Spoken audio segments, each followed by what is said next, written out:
Halo semuanya, selamat malam. Nama saya Rizky Nurifai, mahasiswa Universitas Siber Asia, PJJ Informatika. Kali ini kita akan bahas materi yang sangat penting dalam dunia sistem informasi, yaitu data manajemen design atau rancangan manajemen data. Materi ini seringkali fondasi penting dalam pengembangan software, terutama yang berorientasi objek. Pertama-tama kita perlu memahami dulu konsep dasar persistence. Jadi dalam sistem informasi kita butuh data yang bisa tetap ada meskipun sistemnya dimatikan. Nah, inilah yang disebut dengan persistent data. Data ini bisa disimpan dalam bentuk file biasa, bisa juga lewat database rasional atau bahkan objek database. Contohnya saat kita simpan data menggunakan pengguna dalam aplikasi, tentu kita nggak mau data itu hilang saat aplikasi ditutup.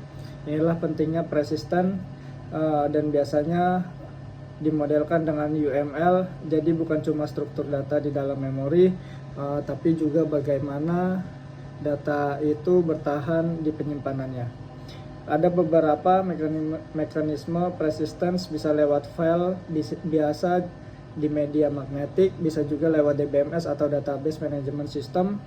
Nah, DBMS sendiri ada yang model rasional yang umumnya kita kenal sebagai MySQL dan PostgreSQL, dan juga objek DBMS.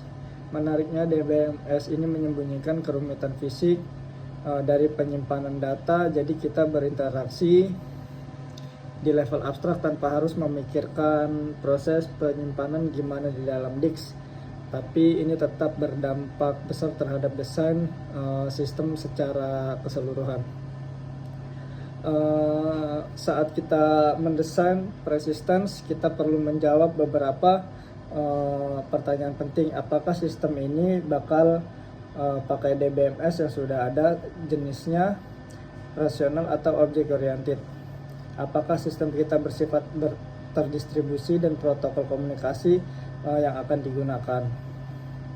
Semua itu sangat mempengaruhi keputusan desain, baik di level arsitektur maupun pemetaan logika aplikasi ke struktur penyimpanan.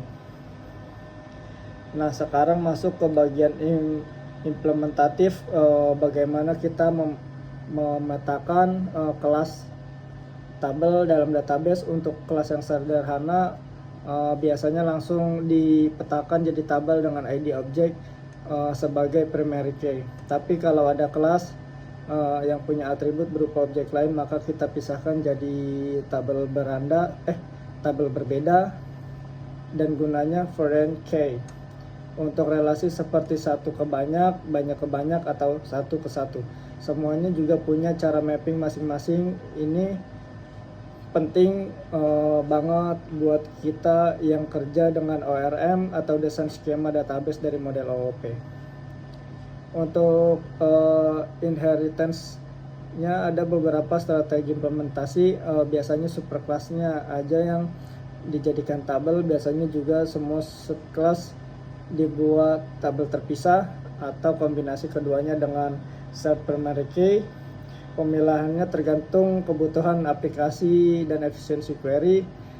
Kalau kita pakai objek DBMS, semuanya jadi natural karena objek disimpan langsung tanpa perlu mapping ke table.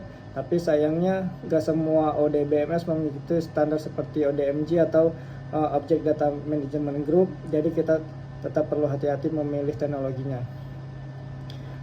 Sebagai contoh, di C++ kita bisa langsung menyimpan atau mengquery objek menggunakan library seperti OS Database. Ada fungsi find int campaign yang bisa mencari campaign berdasarkan kode, dan kita lihat query-nya langsung menggunakan ekspresi objek cukup ringkas dan ringan serta elegan. Oke, itu sekilas tentang data management design. Topik ini menurut saya sangat penting, terutama kalau kita ingin mendesain sistem operasi yang scalable dan maintainable. Jangan lupa sebagian besar prinsip ini diambil dari referensi ternama seperti Court atau Siebel Cards dan juga Rose. Jadi kalau kita mau mendalami lebih lanjut boleh banget baca langsung dari sumber-sumber itu. Terima kasih semua.